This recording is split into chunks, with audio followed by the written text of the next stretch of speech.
네, 우리 성경 보도록 합니다. 오늘의 성경은 신약성경 마태복음 15장 21절에서 28절의 말씀입니다. 제가 가지고 있는 성경은 25페이지입니다. 신약성경 25페이지 마태복음 15장 21절에서 28절의 말씀입니다. 우리 다 함께 찾으셨으면 같이 합독합니다. 같이 읽겠습니다. 예수께서 거기서 나가사 두로와 시돈 지방으로 들어가시니 가나안 여자 하나가 그 지경에서 나와서 소리질러 이르되 주 다윗의 자손이여 나를 불쌍히 여기소서 내 딸이 흉악하게 귀신 들렸나이다 하되 예수는 한 말씀도 대답하지 아니하시니 제자들이 와서 청하여 말하되 그 여자가 우리 뒤에서 소리를 지르오니 그를 보내소서. 예수께서 대답하여 이르시되 나는 이스라엘 집에 잃어버린 양 외에는 다른 데로 보내심을 받지 아니하였노라 하시니 여자가 와서 예수께 절하며 이르되 주여 저를 도우소서. 대답하여 이르시되 자네의 떡을 취하여 개들에게 던짐이 마땅하지 아니하니라. 여자가 이르되 주여 옳소이다마는 개들도 제 주인의 상에서 떨어지는 부스러기를 먹나이다 하니 이에 예수께서 대답하여 이르시되 여자여 내 믿음이 크도다 내 소원대로 되리라 하시니 그때로부터 그의 딸이 나으니라. 아멘. 네, 오늘의 본문의 내용은 예수님을 죽이고자 하는 유대 지도자들의 핍박을 피해서 예수님께서 이방인의 땅인 두로와 시돈 지방을 거쳐 갈릴리 호수의 남동쪽인 데가볼리 지역으로 걸어가는 그러한 이야기입니다. 아마 이것이 예수님의 사역에서 이방 땅에 가나안 땅에 피신했던 첫 번째 사건의 이야기입니다. 예수님께서 오늘 이렇게 가나안 땅을 피해 많은 사람들이 죽이고자 하는 그것을 피해서 가나안 땅에 데가볼리 지역으로 내려갔을 때에 한 여인이 쫓아와서 치유해달라고 하는 자신의 딸이 더러운 귀신에 들렸다, 흉악한 귀신에 들렸다고 하는 그러한 일들의 사건을 통해서 치유의 사건과 함께 믿음의 분량에 대해서 예수님이 얘기하고 있다는 것입니다. 특별히 이 가나안 여인이었던 이 여인은 자신의 딸이 병을 들렸는데 그 딸의 병을 고쳐달라, 그런 사건이죠. 그리고 예수님께서는 물론 많은 병자들을 고친 적이 있었지만은 오늘 여기 본문에서 보면은 따뜻하고 사랑스러운 말로 이 여인에게 한 말이 아니라 냉정하고 말 그대로 어떻게 보면은 차가우리만큼 예수님께서 이 여인에게 행했던 행동을 통하면서 그 사이에서 예수님은 믿음이라는 그러한 관계성을 보여주고 있는 사건입니다. 물론 믿음의 큰 믿음이라는 그러한 이야기를 말해주고 있죠. 내 믿음이 크도다. 우리 성경에 보면은 백부장의 하인이 자신의 하인이 치유한 사건 속에서도 예수님께서 그 백부장에게 이렇게 말했습니다. 내 믿음이 크도다. 나도 남의 수하에 있으니 말씀만 하시옵소서.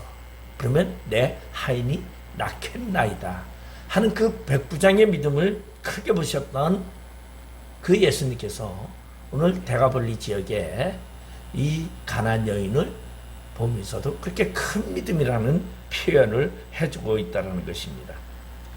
그러면 예수님의 신적 능력과 그러한 예수님의 긍휼하심은 표현하기보다는 왠지 믿음의 표현을 더 하고 있다는 우리는 그런 것을 보면서 믿음의 존재와 긍휼, 우리가 보는 사랑의 존재라는 것을 우리가 대비시켜 보면은 꼭 니크로하지 않는다라는 것입니다. 사랑의 관계 속에서 사랑의 표현이 믿음의 큰 표현이 아니다라는 것을 말해주고 있는 것이 오늘의 본문의 내용입니다. 물론 예수님께서는 오늘 심정이 좋지는 않은 심정이죠. 왜냐하면 예수님을 죽이고자 하는 많은 무리들을 피하여 두로와 시돈의 땅인 이방인의 땅에 들어가서 그리고 그 지역을 거닐 때에 이 예수님의 마음은 물론 착잡할 것입니다. 그런데 그때 가나안 여인은 자신의 딸이 흉악한 귀신에 들렸다고 자신의 딸을 고쳐달라고 간절히 애원하는 모습으로부터 이 본문이 시작되고 있습니다.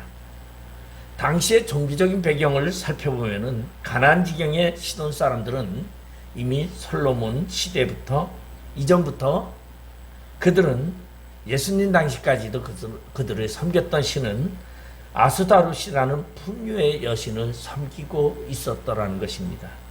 왕상 11장 5절에 보면 이는 시돈 사람의 여신 아스다룻을 따르고, 그러니까 이 시돈이라는 곳은 아스다룻이라는 주신이 있습니다. 그러니까 이 가나안 여인은 아마 자신의 불쌍한 딸을 살리기 위해서 자신의 주신인 아스다룻 신에게 열심히 빌면서 딸의 곤침을 빌면서 소원했을 것입니다. 그렇게 많은 세월을 빌고 소원했지만은 그 딸의 곤침을 받지 못했습니다.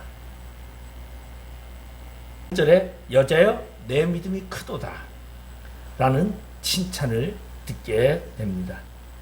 여기서 믿음이 크도다라는 이 말은 단순히 큰 것이 아니라 내 믿음이 크도다라는 이 말은 내 믿음의 분량이 굉장히 크다라는 것을 표현하고 있습니다. 왜 가나안 여인이 예수님으로부터 이러한 최고의 칭찬을 듣고 그리고 딸의 곤침을 받았는지 우리가 오늘 본문을 통해서 우리가 생각해 보려고 합니다. 여기서 가장 중요한 이유는 가나안 여인이 여러 차례 시험을 이겨낸 믿음의 결과이기 때문이다라는 것을 이야기해 주고 있습니다. 그러면서 그 믿음의 결과를 예수님께서는 큰 믿음을 소유한 자라고 칭찬하고 있음을 볼 수 있습니다. 그러면 오늘 큰 믿음을 가진 자, 그러한 자는 어떠한 자인가? 오늘 본문을 통해서 우리가 함께 생각해 보려고 합니다. 오늘 본문 23절에 보니까 예수는 한 말씀도 대답하지 아니하시니 그렇게 말하고 있어요. 가나안 여인은 마태복음 7장 26절에 보면은 이 여인은 어떠한 여인이었냐면 그 여자는 헬라인이요 수르보닉의 족속이라고 소개하고 있습니다. 그래서 이 가나안 여인에 대한 신상을 표현하고 있습니다. 헬라인이요 수르보닉의 족속이라. 이 여인인 22절에 뭐라고 얘기하냐면 예수님께 소리질러서 가로되 주 다윗의 자손이여 나를 불쌍히 여기소서 내 딸이 흉악한 귀신에 들렸나이다 라고 말하고 있습니다. 그런데 여기에 대한 반응을 예수님께서는 23절에 기록된 대로 한 말씀도 대답하지 아니하였고 침묵하였다라는 것을 말해주고 있습니다. 가나안 여인이 아주 소리질러서 간절히 부탁하고 있음에도 불구하고 예수님은 침묵으로 그 여인에 향한 첫 번째 시험을 던지고 있다라는 이야기입니다.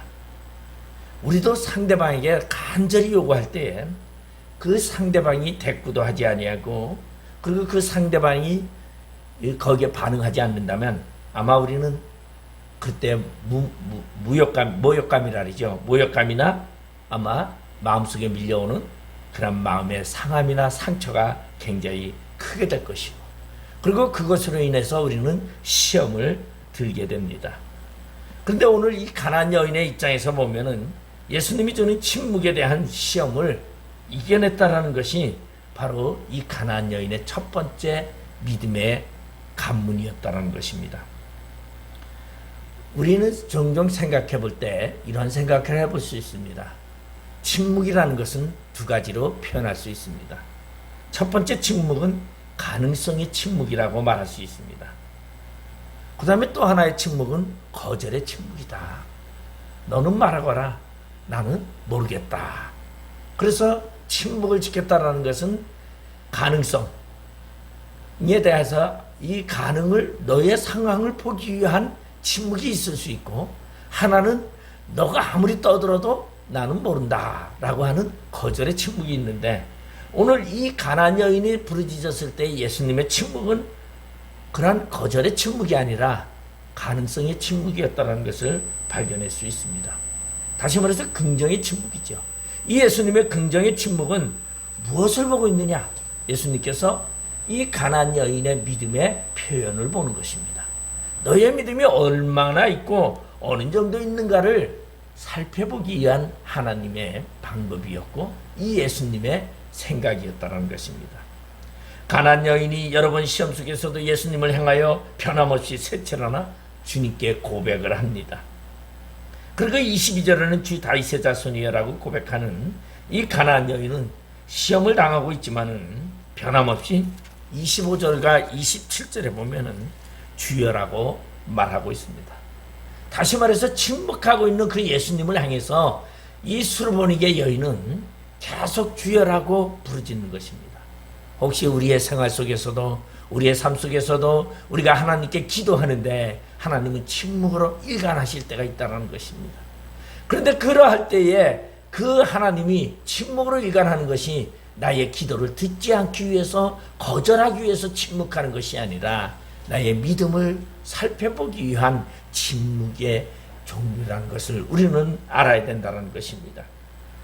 한 번도 아니고 여러 차례 거절을 당하고 있지만은 예수님을 향한 변함없는 주님이라고 말하는 이 수르보니게 여인의 이 믿음, 이 고백이 바로 큰 믿음이라는 것을 말해주고 있습니다.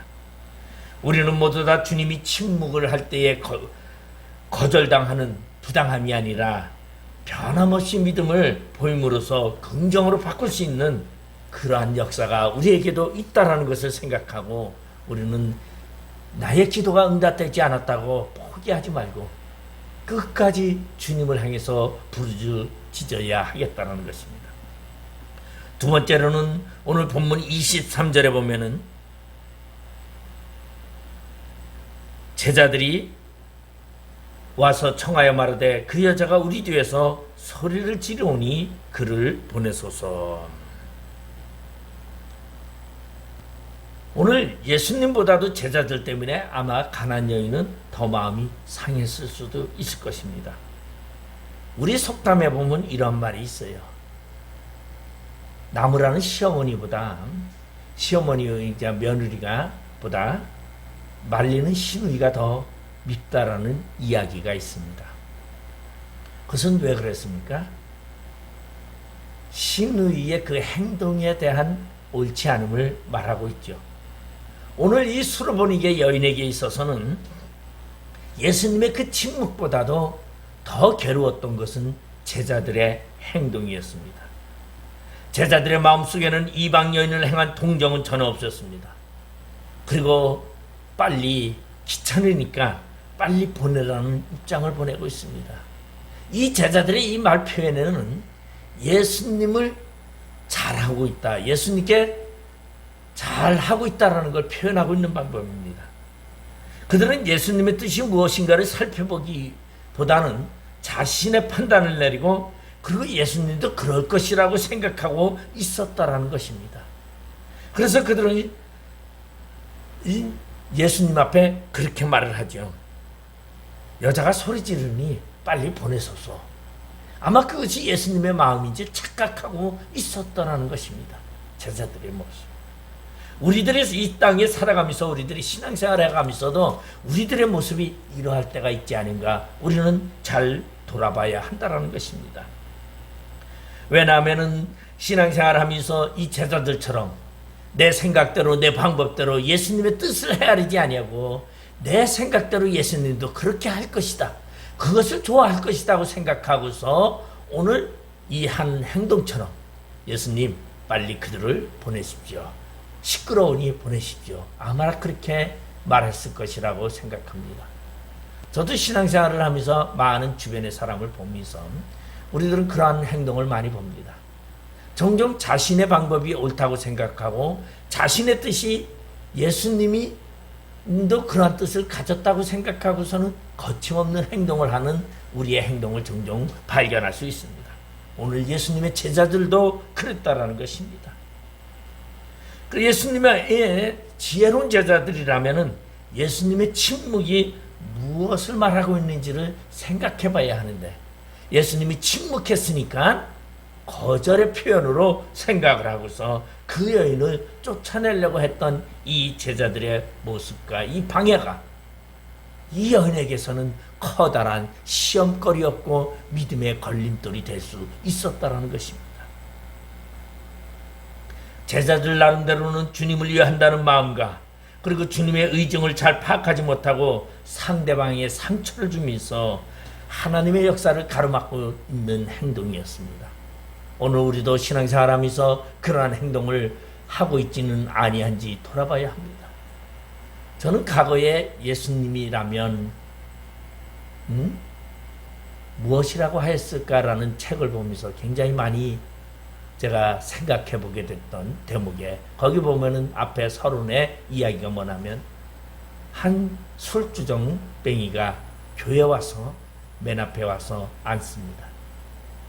목사님이 강단에서 설교를 하는데 이 설교를 하는데 술주정뱅이는 소리를 버럭버럭 지릅니다. 그러니까 그 교회 장로님과 재직들이 쫓아와 가지고 그 술주정뱅이를 끌어냅니다. 예배에 방해된다고 끌어냅니다.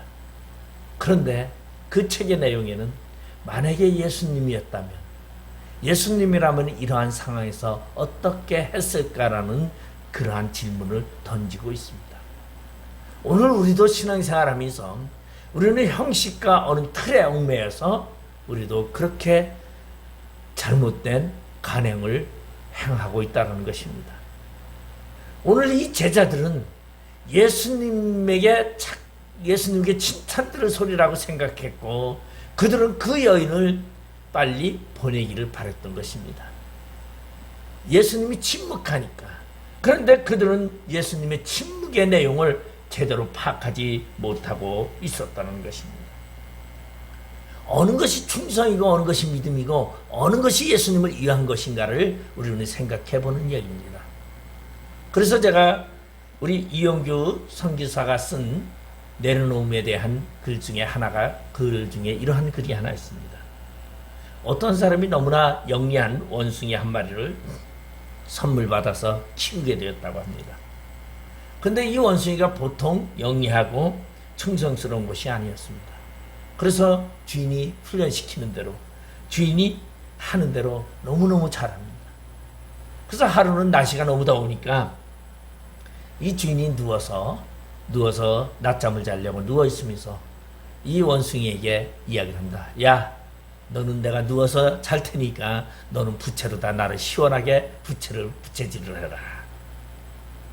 그러니까 이 원숭이가 앉아가지고 부채질을 열심히 합니다. 근데 부채질을 하는데 파리 한 마리가 싹 날아오더니 이 주인 볼에도 앉고 얼굴에도 앉고 이리 쫓아내면 또 하고. 그러니까 주인이 또 원숭이한테 이렇게 말을 합니다. 야, 이 파리가 귀찮으니까 너 부채질만 하는 것이 아니라 파리도 쫓아라. 그러니까 원숭이가 부채질을 하면서 파리가 가까이 오면 파리도 쫓고. 근데 이놈의 파리가 가는 것이 아니라 휙 날았다가 다시 와서 또 앉고 다시 와서 또 앉고 그래요.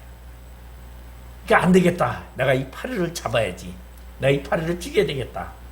근데 가만히 보니까 이 파리가 어디에 앉았냐면 이 주인 콧등에 딱 앉았어요. 그리고 주인은 자느냐고 콧등에 딱 파리가 앉았는데 원숭이가 이 파리를 잡으려고 옆에 보니까 돌이 큰 게 하나 있어요. 그래서 돌을 번쩍 들었다가 그 파리를 향해서 돌을 집어 던졌습니다. 자, 이것은 충성일까요? 그런 질문입니다. 이 원숭이가 충성한 것인가요? 충성하지 않은 것입니까? 아마 오늘날 우리 신앙생활하는 모든 대다수의 사람들은 충성이라고 생각을 합니다. 그리고 그 원숭이에게 동정심을 보냅니다. 그 원숭이는 주인을 위해서 했다라고, 어리석지만 열심히 행했다고 그렇게 위로를 합니다. 오늘날 우리는 신앙생활하면서도 어리석은 자를 보면서 그 어리석음을 우리는 깨우치기보다는 그에 대한 열정과 열심을 우리는 바라보고 있지는 않은가. 우리 자신을 돌아봐요. 주님이 원하시는 뜻과 주님이 생각하시는 그 생각이 무엇인가를 생각해야지. 열심과 열정을 가지고, 사실은 한국교회는 이 열심과 열정 때문에 오늘날 한국교회가 이렇게 놀라우게 100년 만에 엄청난 세계적으로 부흥을 했습니다. 그런데 거기에 따른 부작용이 엄청나게 지금 많이 있다라는 것입니다. 이제는 그러한 열정과 열심이 아니라 예수님이 원하는 뜻이 무엇이고 예수님의 생각이 무엇인가를 생각해야 한다는 것입니다. 오늘날 우리의 신앙은 열심과 충성이라는 것으로 모든 것을 앞가림하려면 안 된다는 것입니다. 오늘 제자들의 모습처럼 원숭이도 주인을 위한다는 모습이 오히려 주인을 공경에 빠뜨리고 있지는 않은지 우리가 돌아봐야 합니다. 모두 다 제자들처럼 원숭이처럼 하나님의 뜻을 모르고 열심히 주님의 뜻을 깨닫고 순종할 수 있는 그러한 자로 우리가 생각해야 한다는 것입니다. 우리에게 방해거리가 생겼을 때 우리는 그 방해거리를 믿음의 방법으로 주님이 무엇을 원하고 무엇을 생각하는지를 우리는 돌아볼 수 있는, 그래서 큰 믿음에 거할 수 있는 그러한 자가 되기를 바랍니다. 오늘 본문 세 번째로는 24절에 보면 이렇게 말씀하고 있습니다. 예수님께서 대답하여 이르시되 나는 이스라엘 집에 잃어버린 양 외에는 다른 데로 보내심을 받지 아니하였노라. 나는 이스라엘 집에 잃어버린 양 외에는 다른 데로 보내심을 받지 아니하였노라고 이야기를 합니다. 이 답변은 이방 여인에게는 거절이나 다름없는 그런 이야기입니다. 우리는 여기서 왜 예수님이 구원의 범주에 대하여 이스라엘 집에 잃어버린 양으로 한정을 시키고 있습니까? 오늘 이 본문을 보면 도저히 이해할 수 없는 그러한 논란이 이 속에 담겨 있습니다. 아니, 예수님은 온 인류를 구원하러 오셨다고 하신 그 예수님께서 이 이방인 여자에게 나는 유대인을 위해서 이 땅에 유대인의 구원을 위해서 왔지 이방인을 위해서 오지는 않았더라고 말하고 있습니다.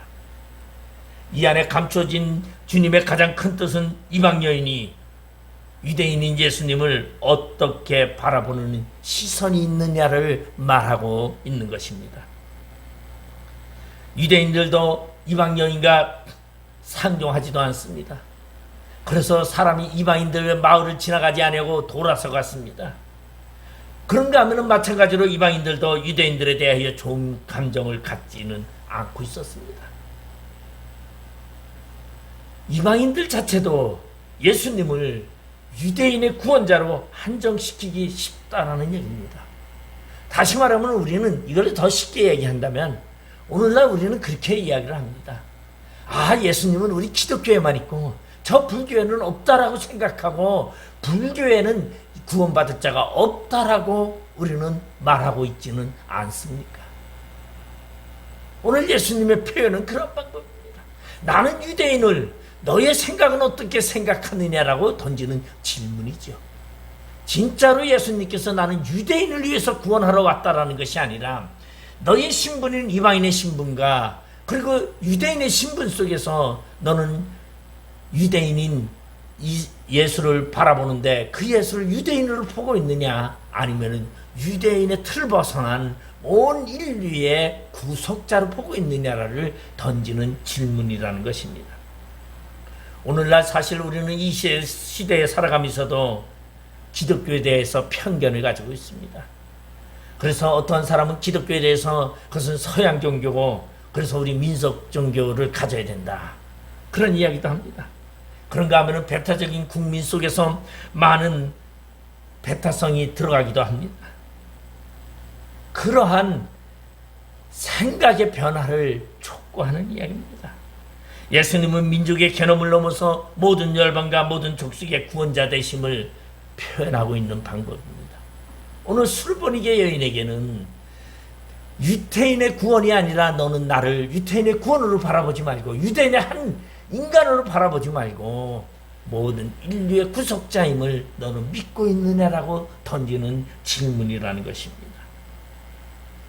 아마 이 정도가 되면은 보통 사람이면은 포기하고 돌아갑니다. 그런데 오늘 예수님은 개라는 표현으로 너는 개 같은 여인이다라고 이야기를 하죠. 이방인들은 개 같아. 근데 물론 여기서 개라는 것은 무엇을 말하냐면은 이 개는 집에서 키우는 애완견을 말하고 있습니다. 집에서 키우는 개죠. 그렇게 옛날에 보면 마당 안에서, 왜냐하면 들개가 있고 집에서 키우는 개가 있어요. 들개는 주인이 먹이를 주지 아니하고 자기가 먹을 것을 찾아다닙니다. 그러니까 이 여인이 이렇게 예수님께서 말했죠. 뭐라고 말하면 자녀에게 떡을 취하여 개들에게 던짐이 마땅하지 아니하니라. 그러니까 자녀에게 떡을 개에게 던짐이 옳지 않도다 라고 말을 합니다. 그러니까 이방인과 유대인의 신분 이야기를 지금 하고 있죠. 근데 이때의 여인은 뭐라고 말합니까? 그 말을 들으면서 모욕적인 말이에요. 우리는 조그만 신분적인 모욕을 던지면요 금방 팩하고 돌았습니다. 그런데 이 여인은 자신의 신분에 대한 이야기를 예수님께서 던지는데도 거기에 대해서 모욕적인 그 말에 반응하지 아니하고 도리어 놀라운 고백을 하고 있습니다. 여자가 이르되 주여 올소이다마는 개들도 제 주인의 상에서 떨어지는 부스러기를 먹나이다. 자신을 개라고 여기는 그 예수님의 말에 가나안 여인은 네 맞습니다. 올소이다. 그러나 개들도 주인의 상에서 떨어지는 부스러기를 먹을 수 있지 않습니까? 라고 이야기합니다. 이 의미는 자신의 모든 생명을 예수님께 완전히 맡긴다라는 의미입니다. 여러분, 우리가 주님께 기도하면서 모든 것을 맡길 때 완전히 맡겨야 합니다. 저는 사실 우리 목양교회가 지난 5월서부터 이전 준비를 해서 이제 완전히 이전을 마쳤지만은 참 많은 마음속에 갈등을 많이 느꼈습니다. 어떻게 해야 할까? 그리고 뭐 기도를 해도 그냥 마음의 평안은 있지만 답은 없고 결과는 없습니다. 그런데 그 모든 것이 하나님이 말씀하시지 않는 것 같지만은 나의 믿음을 보시는 그 하나님의 생각을, 뜻을 발견할 수 있었다는 것입니다. 하나님이 당장 주지 않는 거절의 시험이 내게 닥친다 할지라도 하나님이 진정으로 거절을 하기 위한 것이 아니라 우리들의 신분을 내려놓기 위한, 우리들의 생각을 내려놓기 위한 하나님의 계획이 그 속에 담겨 있다는 것입니다. 바로 주인의 상에서 떨어지는 부스러기는 무엇을 말합니까? 이 개는 주인이 없으면 먹을 것이 없다라는 것을 얘기하고 있습니다. 만약에 예수님이 안 계시면 내 문제는 해결되지 않는다라는 이 여인의 표현이 그 속에 담겨 있습니다.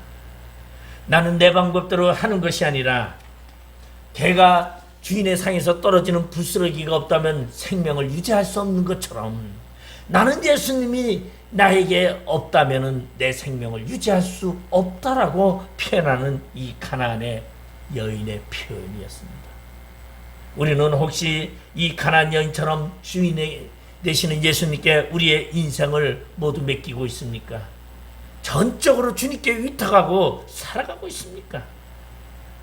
아니면 내 자존심 때문에, 내 상처받는 마음 때문에 주님께 맡기지 못하고 어찌 이럴 수가 있습니까? 라고 우리는 혹시 반문하고 있지는 않습니까? 우리의 삶 속에서 이 가나안 여인처럼 모든 시험을 이겨내고 온전히 예수님께 우리의 모든 것을 맡겨서 놀라운 역사가 일어나는 주님의 귀한 거룩한 자가 되시기를 주님의 이름으로 축원드리겠습니다. 기도하시겠습니다. 아버지 하나님, 은혜를 감사드립니다. 오늘 예수님께서 예수를 죽이고자 하는 많은 유대인들의 지도자들을 피하여 이방 땅 두루와 시돈 땅으로 거닐 때에 수로보니게 여인이었던 이 여인은 예수님을 만나 자신의 딸이 흉악한 귀신에 들렸다고 곤쳐주기를 원합니다. 그러나 예수님은 소리를 지르지만 침묵하고 있습니다. 더욱 소리 지를 때에 예수님의 제자들이 방해를 합니다. 그를 쫓아내고자. 그리고 예수님을 기어코 만나 예수님에게 좋은 이야기를 들을 줄 알았는데 예수님이 도리어 나는 이방인을 향하여 오지 아니하고 유대인을 향하여 왔다라는 거절의 말을 듣습니다. 그러나 이 수르보니게 여인은 그 예수님에게 자신의 전적으로 모든 것을 맡기며 올소이다마는 개들도 주인의 상에서 떨어지는 부스러기를 먹나이다라고 고백하는 이 믿음을 보신 예수님은 그 여인을 향하여 내 믿음이 크도다라고 말씀하고 있습니다. 오늘 우리 자신을 돌아보면서 내 믿음을 돌아보는 저희들 되게 해주시고, 어떠한 환난과 거절과 그리고 방해 속에서도 오직 주님만을 바라보는 저희들 되게 하여 주시옵소서. 예수님의 이름으로 기도드리옵나이다. 아멘.